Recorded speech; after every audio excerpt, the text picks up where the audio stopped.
Fala minha gente, tudo bom com vocês? Muito prazer, meu nome é Matheus, eu sou professor aqui do Logos Concurso da parte de Matemática e Raciocínio Lógico. Estou trazendo hoje para vocês aqui uma aula totalmente gratuita, uma aula de matemática um pouco mais básica, tá?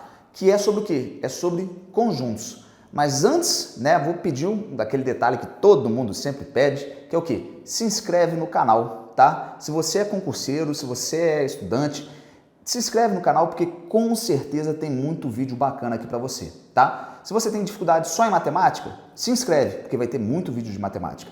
Se você é concurseiro, está estudando um monte de conteúdo, um monte de matéria diferente, se inscreve porque vai ter vídeo de matemática, de português, de direito, enfim. Se inscreva que com certeza vai ter vídeos aí legais aparecendo para você que vão te ajudar, beleza? Sem mais delongas, vem comigo, vamos aí ver um pouco dessa parte inicial de conjuntos dentro da matemática. Gente, primeira coisa, a gente tem que saber o que é o conjunto, né? E o conjunto, assim, ele, por ser um conceito primitivo, né, um conceito originário, ele não tem muita definição realmente teórica, mas a gente consegue montar uma nossa. Você pode imaginar que seria um agrupamento de elementos em comum, elementos que têm detalhes, têm propriedades em comum, tá? E, obviamente, né, se tratando dentro da matemática, quase sempre esses elementos para a gente serão números, tá? E aí, como é que você faz, então, para representar um conjunto?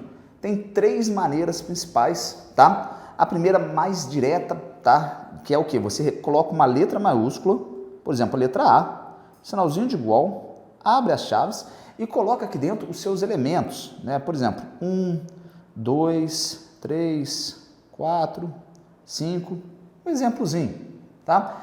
Tem uma outra maneira que é um pouco mais matemática, você coloca, por exemplo, conjunto B, são todos elementos de X que pertencem, por exemplo, a um conjunto numérico, conjunto de números reais, tal que você tem que o X ele é maior ou igual a 4, por exemplo, um jeito realmente mais matemático, com mais símbolos, tá? Que geralmente é mais usado quando você trata junto o exercício de função, alguma coisa nesse sentido. E um último tipo que aí para a gente é importantíssimo na aula de hoje, que é o que a gente chama de diagramas de Venn, tá? Vou colocar aqui, ó, diagramas de Venn. Pô, Matheus, mas precisa decorar esse nome, diagrama de Venn e tal? Olha, sendo sincero, eu nunca vi uma questão assim que pedisse, tá? Tipo, o que é o diagrama de Venn e assim vai, tá? Mas eu já vi questões que vem escrito, por exemplo, de acordo com o diagrama de Venn abaixo, faça o que se pede. Então, assim, só para você não tomar aquele susto na hora da prova, às vezes, assim, você saber ali, dar aquela relembrada, falar, ó, o Matheus falou disso e tal, eu acho que ajuda, beleza? E aí, o que são esses diagramas de Venn? Aqui quase sempre o pessoal lembra das aulas de matemática lá do tempo de colégio mesmo, que é aquele diagrama de círculo, de bolinha, enfim, da maneira que você aprendeu, que você faz uma circunferenciazinha aqui, por exemplo, do conjunto A, você faz uma outra circunferenciazinha do conjunto B, vê o que eles têm em comum, o que é só de um, o que é só de outro, e assim vai, tá? É muito utilizado, tem alguns tipos de exercícios que são específicos para serem resolvidos por aqui, que é a maneira mais indicada, a maneira mais simples, tá? Então a gente vai mexer muito com isso hoje, na hora que a gente estiver resolvendo o exercício, muito importante, tá bom? Detalhe que eu quero já falar de uma vez, nos diagramas de Venn, não é comum, tá, a gente escrever ali dentro os elementos, por exemplo, se a gente tem aqui o conjunto A, é 1, 2, 3, 4, 5, e o conjunto B pertence aos números reais, o que são os números reais? Praticamente qualquer número que você pensar, tá? Se a gente aprofundar um pouco na matemática, na hora que você mexer com raízes negativas que não seriam números reais, mas nem esquenta a cabeça que isso é muito raro de cair no concurso público. Então, assim, pensa que vai ser o 4,0001, menor número depois do 4 e todos os infinitos números que teriam aqui depois desse caso.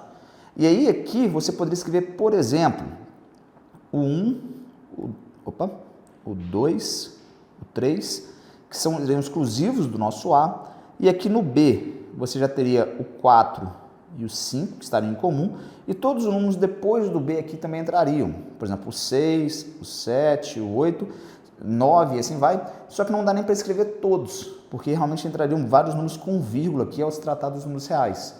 Só que o meu detalhe, igual eu falei, não é costume, não é usual, não é normal nosso escrever os elementos. Normalmente, com os diagramas de Venn, a gente coloca a quantidade de elementos que tem ali dentro, tá? Mas pode ficar tranquilo que na hora que a gente chegar nos exercícios, isso vai ficar bem mais claro, tudo bem? Vamos seguir. O que a gente vai falar agora? A gente vai falar sobre a relação de pertinência e inclusão, tá? Eles são bem similares, dão mais ou menos a mesma ideia, só que tem umas certas pegadinhas que é bom ficar ligado. Primeira coisa, em relação de pertinência, o símbolo de você falar que uma coisa pertence a outra é um ezinho, desse jeito aqui assim. Que foi o que eu coloquei até como exemplo, né, no slide anterior, na hora que eu coloquei aqui, ó, X pertence aos reais. Esse ezinho que eu coloquei é esta relação de pertinência. Já a relação de inclusão é como se fosse um C um pouquinho mais alongado, que é o está contido, tá? Então são dois símbolos matemáticos, o ezinho é o pertence, o C é o está contido. E aí, antes de eu falar sobre eles, eu já vou abrir uma aspas aqui, um parênteses, na verdade, para a gente falar alguns detalhezinhos. Símbolo matemático, se você tem um símbolo, o ezinho, por exemplo, de pertence, ele vem cortado, é um não pertence. Se você tem o Czinho, que é o símbolo do está contido, e ele vem cortado, é o símbolo não está contido. Existe também um Czinho inverso, que é o contém. E aí, se você tiver um Czinho inverso cortado, é o não contém, tá? Então, assim, dentro da matemática, apareceu escrito, né, basicamente, com o cortado, você já pode saber que é o não, tá? Não é regra geral, assim, tal, mas vai ajudar bastante para simbologias. E aí, antes de falar do pertence, do estar contido, eu falei do estar contido, eu falei do contém. Qual que é a diferença de uma coisa estar contida e do contém? Basicamente, é a ordem que você está falando. Por exemplo, se eu montar aqui um conjuntinho, ó, conjunto A, com os elementos 1, 2, 3, 4 e 5. Conjuntinho B, com os elementos 1, 2 e 3, eu posso falar que o conjunto B está contido dentro do conjunto A, ou posso falar que o conjunto A contém o conjunto B. Percebeu? O estar contido e o contém é a mesma relação, basta você falar qual que é o maior e qual que é o menor. No caso aqui, o B está contido dentro do A e o A contém o B. Mas normalmente a gente não usa o contém, a gente usa o está contido, tudo bem? E aí, gente, vem o que eu quero falar para vocês, essa relação do pertence, né, de pertinência, e de inclusão, que é o está contido. Qual que é a principal pegadinha que as bancas gostam de fazer? Vocês têm que saber. O pertence você usa de um elemento para um conjunto. Já o está contido você usa de um conjunto para um conjunto, tá? Então, ó, você usa de elemento para conjunto. E já o está contido você usa de conjunto para conjunto. Então, basicamente, na hora que você fala que uma coisa está contida ou que uma coisa pertence a algo, realmente falando de semântica, não tem muita diferença. E para a gente aqui na matemática não vai ter diferença mesmo. A diferença está no uso, na empregabilidade de cada um desses símbolos. Então, o pertence você usa de elemento para conjunto e está contido de conjunto para conjunto. Então, aqui, por exemplo, nesse exemplo que eu coloquei do conjunto A, 1, 2, 3, 4, 5, do conjunto B, 1, 2, 3, eu posso falar, por exemplo, que o elemento 2 pertence ao conjunto A. Posso falar que o elemento 2 pertence ao conjunto B. E assim sucessivamente para qualquer um desses elementos, né? Posso falar, por exemplo, que o elemento 4 pertence a A, mas não pertence a B. Agora, o está contido, eu posso falar que que o B está contido dentro do A. O que eu não posso falar, que aí sim estaria errado, que o elemento 2 está contido em B. E isso está errado. Parece muito em questõezinhas de VOF, aquela ideiazinha, sabe? É uma pegadinha que assim, você está fazendo a prova, você está nervoso porque você está fazendo a prova, você lê rápido, passa batido. Então, realmente tem que ter atenção nisso aqui, tá? Do mesmo jeito, eu também não posso falar que o conjunto B pertence a A, né? Também estaria errado. Pertence é de elemento para conjunto e está contido de conjunto para conjunto, beleza? Vamos lá, continuando. O que a gente vai falar agora são operações entre conjuntos, tá? Que é uma das coisas que mais cai aí nas questões, que é muito importante. Sobre a união, né? Como é que você faz a união de dois conjuntos dentro de operações, dentro de conjuntos? Vamos pegar um exemplo, novamente. Sei lá, um conjuntinho A com os elementos 1, 2, 3, 4 e 5. Conjuntinho B, por exemplo, com 4, 5, 6, 7 e 8. Primeira coisa, como é feito a representação, a simbologia da união? É uma letra U, tá? Então, se eu escrevo desse jeito aqui, A, U, B, eu quero dizer que eu estou fazendo a união do conjunto A com o conjunto B. E aí, o que você pode gravar quando for resolver uma união entre conjuntos? Grava da seguinte maneira, você vai pegar tudo de um conjunto, vai pegar tudo do outro conjunto e vai juntar. Tá? Com isso, você consegue resolver sem problema nenhum. Então, assim, você vai pegar tudo do primeiro, tudo do segundo juntar, como é que ficaria a resposta nesse exemplozinho que a gente fez de 1, 2, 3, 4, 5, 4, 5, 6, 7, 8? Detalhe importante, tá? Pegando tudo e juntando, você vai ter o 1, o 2, o 3, o 4. Aqui você não repete, tá? Você não vai escrever o 4 duas vezes. Pra gente, o 4 é o elemento, é o número 4. Só existe um, tá? Então, a gente não escreve números repetidos aqui dentro.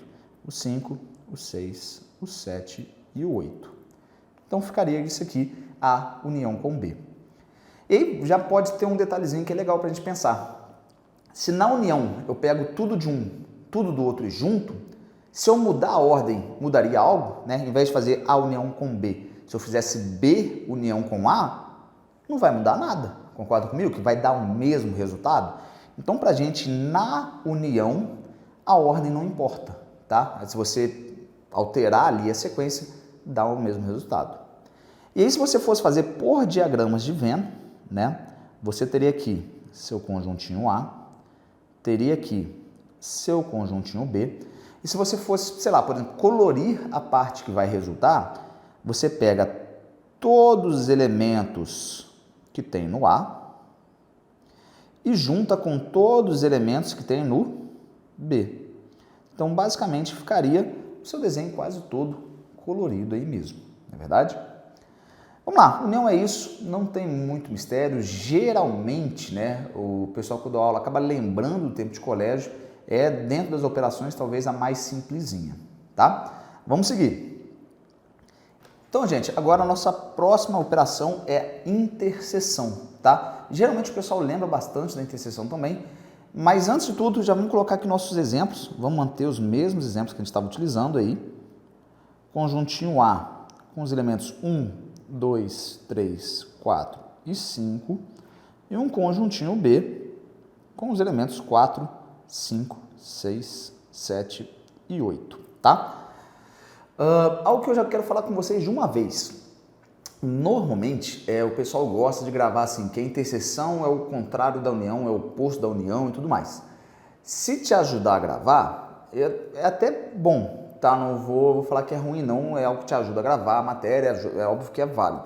Mas tome um certo cuidado, porque se isso vier realmente assim, escrito na prova, tipo, a união é o contrário da interseção e tal, talvez o caminho não seja muito por isso aí não, tá? Mas vamos lá, como é que você representa essa interseção? Por isso que o pessoal gosta até de gravar, que é o contrário, porque se na união você representa com o Uzinho virado para cima, na interseção você representa com o U virado para baixo, tá?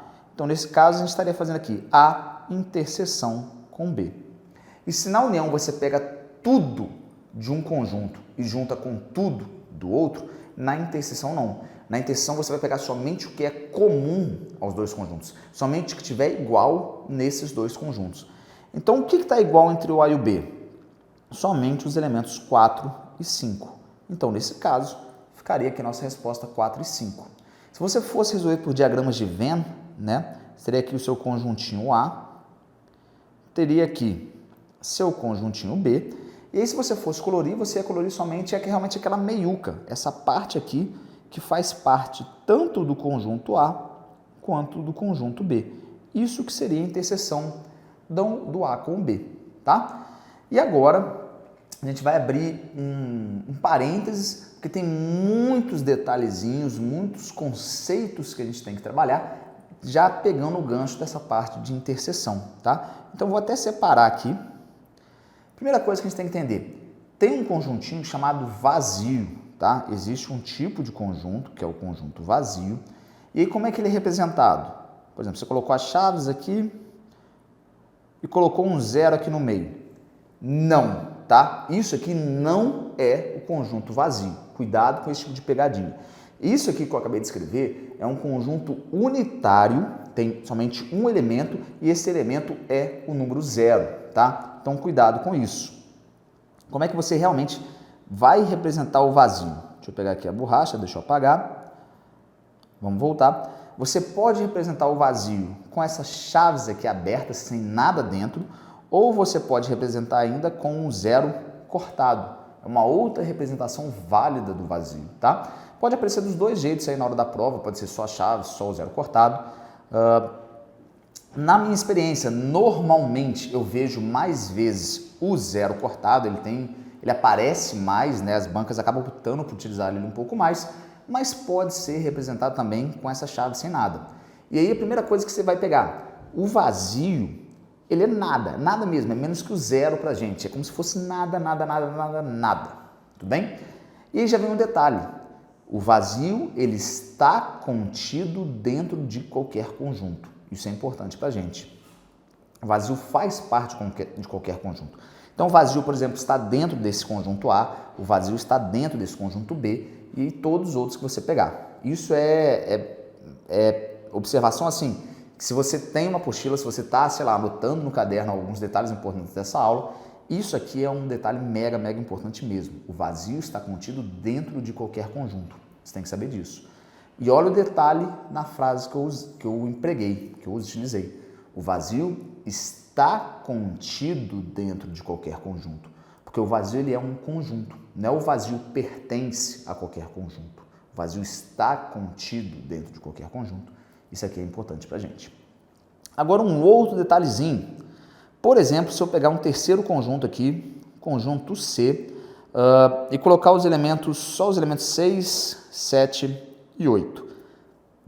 E se eu tentar fazer agora a interseção com C? Vou pegar somente o que é comum dos meus conjuntos A e do meu conjunto C.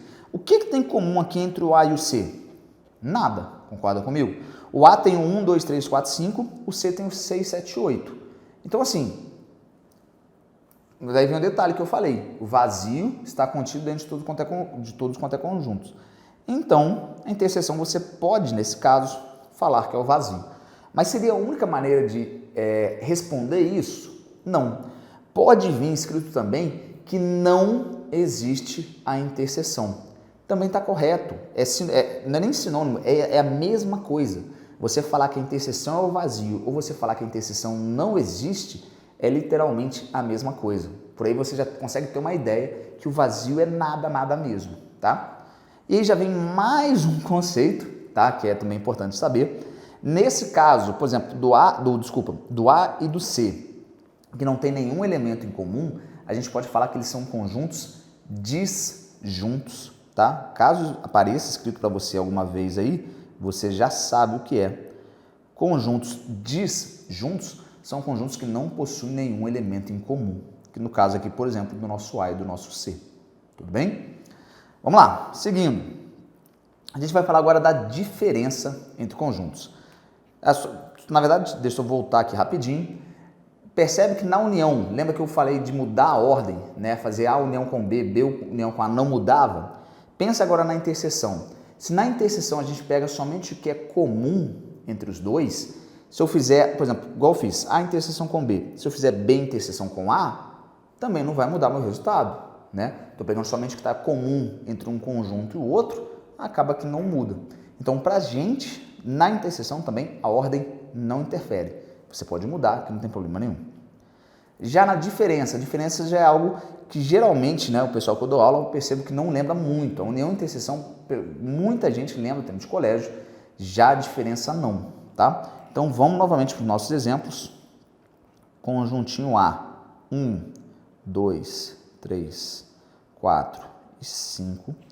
Conjuntinho B, 4, 5, 6, 7 e 8. Coloquei, tinha feito conjuntinho C, né? 6, 7 e 8. Os 3 exemplos que a gente tinha até agora. Como é que é a simbologia da diferença? É um sinal de menos, tá? Então você vai ter aqui A menos B. E aí, como você faz essa conta da diferença? Muito cuidado aqui, tá? Aqui tem muitas pegadinhas que as bancas gostam de usar, o pessoal se embola um pouquinho nisso, então tem que ter muita atenção. Olha o detalhe que eu vou falar para vocês. Você vai pegar, o seu conjunto mais importante quando você faz uma diferença é o seu primeiro conjunto. Então, por exemplo, estou fazendo A menos B, a atenção tem que estar total no conjunto A. Você vai tirar do A os elementos que tem no B. Grava desse jeito. Eu vou tirar do primeiro conjunto os elementos que tem no segundo. Então, por exemplo, o que tem no meu conjunto A? 1, 2, 3, 4, 5. O que eu vou tirar dele? Vou tirar dele o 4, 5, 6, 7, 8. Então, olha só, se no A tem 1, 2, 3, o 4 eu vou tirar, porque tem no meu B. O 5 eu vou tirar, porque tem no meu B. E esse 6, 7, 8? Não tem 6, 7, 8 no meu conjunto A. Não tenho eles para tirar, então você nem mexe neles. A sua resposta, nesse caso aqui, seria 1, 2 e 3. Ah, Matheus, eu me embolei um pouquinho. Tem algum jeito mais simples aí e tal? Tem. Vai na ideia que eu estou te falando. O importante é o seu primeiro conjunto. Então, pega ele e reescreve. Conjunto A. 1, 2, 3, 4 e 5. A sua resposta tem que estar aqui dentro. Agora você vai para o conjunto B. Conjunto B tem o elemento 4. Então, vou tirar o elemento 4. Conjunto B tem o elemento 5. Vou tirar o elemento 5. Conjunto B tem o elemento 6. Não tem 6 para tirar. Tem o 7, tem o 8. Não tem 6, 7, 8 para tirar. Então, minha resposta ficou aqui. 1, 2 e 3. Vai assim que não tem mistério, você acaba não errando. Tá bom? Se você fizesse os diagramas de Venn, né? Teria aqui o conjuntinho A, teria aqui o conjuntinho B. A menos B, você acaba pegando os elementos que são exclusivos de A, que fazem parte apenas do A, que pertencem somente ao A, esses elementos. Então, se você fosse colorir, seria basicamente pegar essa parte aqui do seu diagrama de Venn, tá? Detalhes importantes, rapidinho, que eu quero falar sobre o diagrama de Venn. 99% das vezes, ele vem na forma de círculos, circunferências, tá? Mas não é exclusivo, não tem que vir só assim, pode vir na forma de quadrado, triângulo, enfim, qualquer figura geométrica. É só costume mesmo a gente quase sempre representar por círculos e circunferências, tá bom? E mais um detalhe importante, lembra que na união e na interseção a gente podia mudar a ordem que não alterava?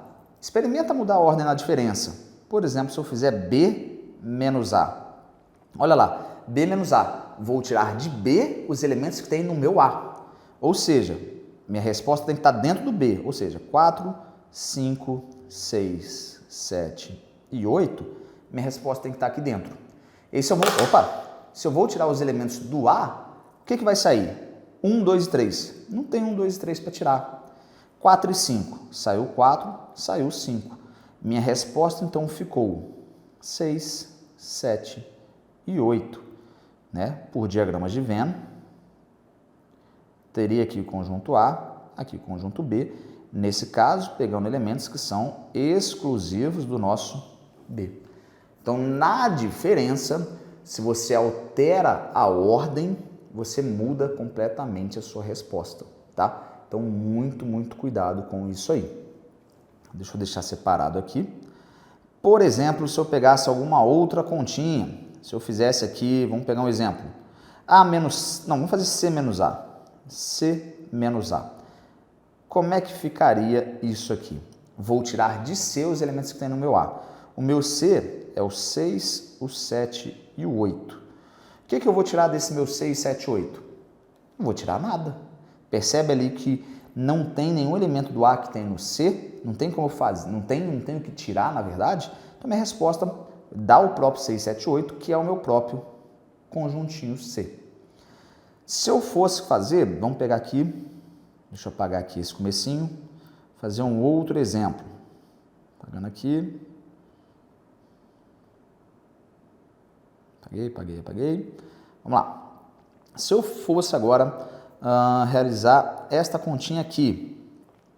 Então, gente, fazendo agora, por exemplo, C menos o B. Vou tirar de C os elementos que tem no meu B. Vou reescrever meu C, 6, 7, 8, e vou tirar os elementos aqui agora. 4 e 5 não tem para tirar, né? Tem no meu B, mas não tem aqui. Agora o 6 tem no B, tirei o 6. Tem o 7, tirei o 7. Tem o 8, tirei o 8. Então resultou o quê? Resultou o vazio. Se fosse assim, para ser bem ao pé da letra mesmo, pensa, o vazio está contido no C, o vazio está contido no B, então na real você ia tirar até ele. Só que aí falta um pouco de representação matemática, tá? Então, nesse caso, a gente fala que ele também é o vazio, beleza? E por último, o último que a gente tem, a última operação, seria o complementar, tá? Vamos pegar novamente nossos exemplos. O A, 1, 2, 3, 4 e 5. Conjuntinho B, 4, 5, 6, 7 e 8. Conjuntinho C, 6, 7 e 8. E vamos colocar um conjuntinho novo aqui também. Conjunto D, 1, 2 e 3. Primeira coisa que acho que é a mais importante que vocês precisam saber sobre o complementar. Você só pode fazer o complementar se um conjunto for subconjunto do outro. Pô, Matheus, mas o que é esse raio desse subconjunto que você não falou ainda? Subconjunto é quando um conjunto está contido dentro do outro. Percebe aqui, nesses exemplos, que o C está contido dentro do B e que o D está contido dentro do A, né? Posso falar que o meu conjunto C está contido dentro do meu conjunto B. E posso falar que o meu conjunto D está contido dentro do meu conjunto A.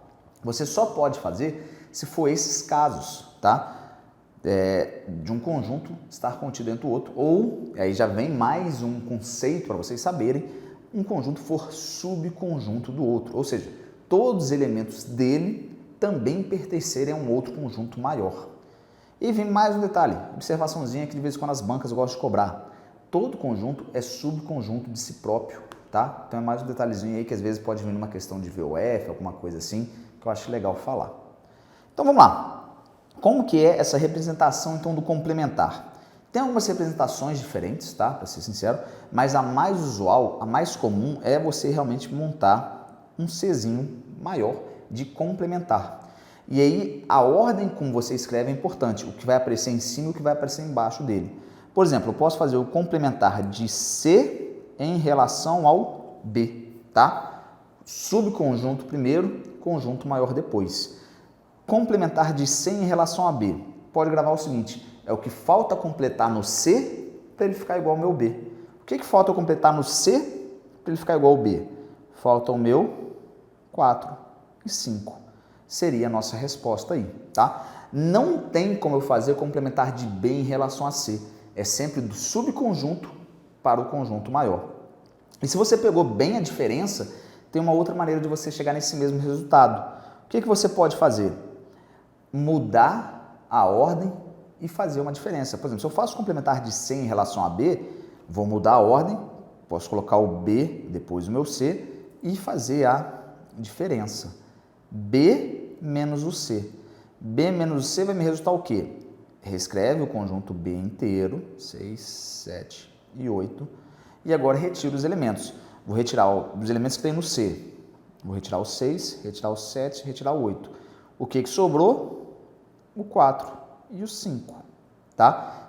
Pode perceber que é a mesma resposta que a gente teve aqui em cima, tá? Então, são duas maneiras diferentes que você pode utilizar para fazer o cálculo do conjunto complementar. É o que falta completar nele para ficar igual ao outro. Do mesmo jeito, poderia fazer aqui, no caso, um complementar de D em relação a A. O que falta eu completar no D para ele ficar igual a A? Por coincidência aí, né? Também é o 4 e o 5. Tudo bem? Então, gente, isso aqui basicamente seria nossa parte teórica. Só um detalhe antes também, esqueci de falar, se você for fazer o diagrama de Venn, né? Você tem, vamos pegar aqui o caso do conjunto C e B. Conjunto maiorzão é o conjunto B, conjunto C é o conjunto menorzinho, e aí o 4 e 5 são o que falta completar no C para ele ficar igual ao B. Se você fosse colorir, você ia pegar essa partezinha aqui, percebe? Né? Seria o complementar feito aí a partir do diagrama de Venn, tá bom? Então, gente, de maneira geral, esse é o grosso do conceito, da teoria que você tem que saber sobre conjuntos, né? Então, gente, belezinha, é isso aí que a gente acabou de ver, essa parte inicial de conjunto, é realmente essa parte mais teórica, mas a gente não vai ficar só na teoria não, a gente vai também para a parte prática, a gente vai resolver exercício, tá? Então, antes de tudo, se você gostou da aula, deixa aquele like, tá? Ajuda muito a gente, e se você realmente gostou, quer continuar, quer vir para os exercícios, é só você clicar aqui nesse cantinho que vai ser a nossa próxima aula de exercícios sobre conjuntos, beleza? Te espero lá!